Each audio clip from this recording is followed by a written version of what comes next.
रात करोड़पति। हाँ कैसे? 25 दिन में करोड़पति।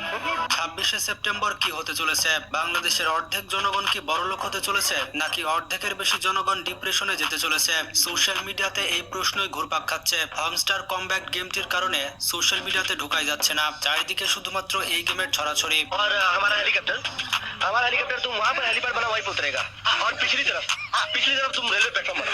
বিষয়টা নিয়ে কেউ আতঙ্ক প্রকাশ করছে, আবার কেউ রসিকতা করছে, আবার অনেকেই জানে না 26শে সেপ্টেম্বর কি হতে চলেছে। অনেকে বলছে 26শে সেপ্টেম্বর শেখ হাসিনা দেশে ফিরবে। साले को बम से उड़ा दूंगा एक बार हाथ में आ जाए तो।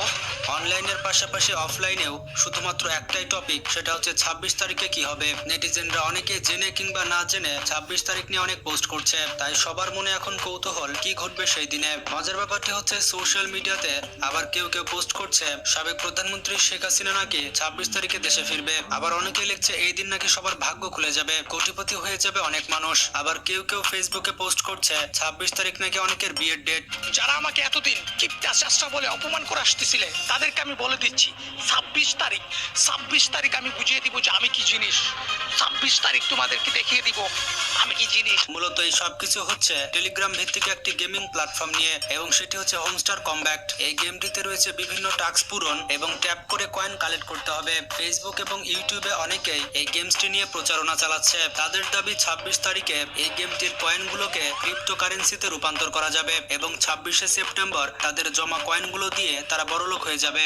তবে সত্যি কি এই কয়েনগুলোকে ক্রিপ্টোকারেন্সিতে রূপান্তর করা যাবে কিনা তার সত্যতা জানা যায়নি। मैं गरीब आदमी साहब इतने सारे रुपए एक साथ देकर घबरा गया। मैंने पूछा कि आप ये रुपए मुझे क्यों दे रहे हैं, तो उन्होंने कहा कि बलवंत ये रुपए रख लो। অনেকে বলছে টেলিগ্রামে এমন অ্যাপস অনেক আছে, তারা মাঝে মধ্যে গেম কারেন্সিগুলোকে ক্রিপ্টোকারেন্সিতে রূপান্তর করার সুযোগ দিয়ে থাকে। তবে টিকটকের কারণে হামস্টার কমব্যাক্ট এই গেমটি অনেক বেশি পরিচিতি পেয়েছে। অনেকে আবার এসব কিছু বিরোধিতা করে বলছে এই গেমসটি হচ্ছে পুরোপুরি গুজব। এভাবে যদি কোটিপতি বা বড়লোক হওয়া যেত তাহলে মানুষ আর খেটে খেত না, সবাই বসে বসে বড়লোক হয়ে যেত। এই হামস্টার কমব্যাক্টে মোট 200 মিলিয়ন প্লেয়ার রয়েছে। তাদেরকে যদি $2 করে দেওয়া হয় তাহলে গেমটিকে খরচ করতে হবে $400 মিলিয়ন। আর এত পরিমাণ অর্থ গেমটি প্লেয়ারদের পরিশোধ করতে পারবে না। আপনারা যদি এখনো পর্যন্ত এই গেমটি সম্পর্কে না জানেন তাহলে আপনাকে মঙ্গল গ্রহে পাঠিয়ে দেওয়া উচিত, কারণ এই গেমটি সম্পর্কে এখন বাচ্চা থেকে বুড়ো সবাই জানে। 26 তারিখে এই গেমটি ডলার দিবে এই আশায় অনেক পোলাপান বসে আছে, আর তারা সারাদিন 4-5টা ফোন দিয়ে মোবাইল টিপাটিপির মধ্যে রয়েছে। দিন রাত তারা মোবাইল টিপতে আছে, এমনকি নিজের আঙুল যদি ব্যথা হয়ে যায় তাহলে তারা অন্যের আঙুল দিয়ে কাজ চালাচ্ছে। মানে গেমটি খুবই ক্রিটিক্যাল সিচুয়েশন তৈরি করেছে। তারা সবাই আশায় আছে যে 26 তারিখে তারা বড়লোক হয়ে যাবে। অবাক করা বিষয়টি হচ্ছে কেউ কেউ আবার হেলিকপ্টার কেনার শখ করেছে। और हमारा हेलीकॉप्टर तुम वहाँ पर हेलीपैड बना वहीं पे उतरेगा और पिछली तरफ तुम रेलवे प्लेटफॉर्म बना। रेलवे प्लेटफॉर्म वो किस लिए सर? माल कहाँ उतरेगा? माल कहाँ उतरेगा? लेकिन सर उसके लिए परमिशन तुम उसकी फिक्र मत करो, मैंने प्राइम मिनिस्टर साहब से बात कर ली है।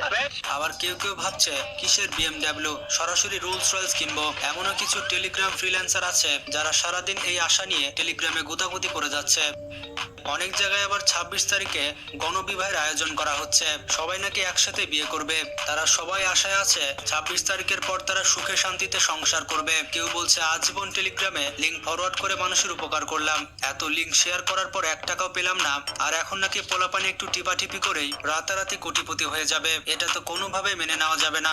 বাঙালি পরিশ্রম ছাড়া টাকা উপার্জন করার একটা উৎস পেয়েছে, আর সবাই পাগলের মতো এখানে ঝাঁপিয়ে পড়েছে আর দিন রাত ফোনের উপরে অত্যাচার চালাচ্ছে। আমার কথা হচ্ছে বেশি স্বপ্ন দেখতে গিয়ে তাদের আবার স্বপ্নদোষ না হয়ে যায়, কারণ বিনা পরিশ্রম ছাড়া বেশি স্বপ্ন দেখা ভালো না। শেষে আবার স্বপ্নদোষের বিছানা কিন্তু আপনাকে পরিষ্কার করতে হবে। 26 তারিখ এই কথাটা যখন মনে হয় তখন এমনিতে আমার হাসি পায়। তারা নাকি 26 তারিখ অনেক টাকার মালিক হয়ে যাবে, আইফোন কিনবে, আরো অনেক কিনবে, অনেক কিছু কিনবে, তার জীবনে যত শখ আল্লাহ আছে সব পূরণ করবে। মজার ব্যাপারটি হচ্ছে অনেকে উপদেশ দেওয়া শুরু করেছে বাসায় বসে না থেকে এই গেম খেলতে। এই গেমটি টিপাটিপি করলে নাকি অনেক লাভ আছে, আর আপনি যদি এই গেমটিতে টিপাটিপি করেন তাহলে 26 তারিখে আপনি রোলস রয়েসে চড়ে ঘুরে বেড়াচ্ছেন। পরিশ্রম করে আয় করা বাদ দিয়ে বাঙালি পোলাপান এখন টেলিগ্রামে লিঙ্ক শেয়ার করছে আর বলা বলি করছে ভাই এই লিঙ্কে ক্লিক করেন আর গেম খেলা শুরু করেন, তাহলে আপনি বড়লোক হয়ে যাবেন। अब मैं कभी नौकरी नहीं करूंगा, पूरी दुनिया रंडी खाना बन चुकी है। দেশের যুব সমাজ যদি এভাবে আয় করতে চায় তাহলে দেশের উন্নতি কিভাবে হবে? বন্ধুরা, এমন অনেক প্লেয়ার রয়েছে যারা তাদের চুলদাড়িও কাটছে না। তাদের জিজ্ঞেস করলে বলছে একেবারে 26 তারিখের পরই চুলদাড়ি কাটবো, তবে সেটা বাংলাদেশে নয়, একেবারে লন্ডনে গিয়ে। मेरा लंदन का टिकट कंफर्म हुआ। Yes sir confirm. ये लंदन क्यों? बाल कटवाने के लिए। क्या बाल कटवाने के लिए लंदन? वो क्या है कि पिछली बार जब मैंने जापान में बाल कटवाए ना, तो उन सालों ने मेरे बाल छोटे छोटे काट दिए। तो इस बार मैंने सोचा कि लंदन जाके বাংলাদেশের মানুষ এই গেম যে পরিমাণ খেলছে তাতে বোঝা যাচ্ছে বাংলাদেশে বেকারের সংখ্যা কত। যাদের কাজ কাম নাই, বেকার বসে থাকে আর শর্টকাটে বড়লোক হতে চায়, তারা এই গেমটি দিনরাত খেলছে। তাছাড়া যেমনটা জানেন, ভুয়া জিনিসের প্রতি বাঙালিদের একটু বেশি আকর্ষণ। যে কাজগুলো ভুয়া কিংবা ভণ্ডামি, সেই কাজগুলো বাঙালি বেশি বেশি করবে। টাকা কামানো যদি এতই সহজ হতো তাহলে পৃথিবীতে গরিব মানুষ থাকতো না। তো আমি আপনাদের একটু উপদেশ দিচ্ছি, এই গেমে বেকার টিপাটিপি না করে যাতে ভবিষ্যতে অন্য কিছু টিপতে পারেন সেই দিকে বেশি মনোযোগ দেন, আর সেটাই আপনাদের জন্য ভালো হবে। তো আশা করছি আপনারা বুঝতে পেরেছেন 26 তারিখে কি হতে চলেছে।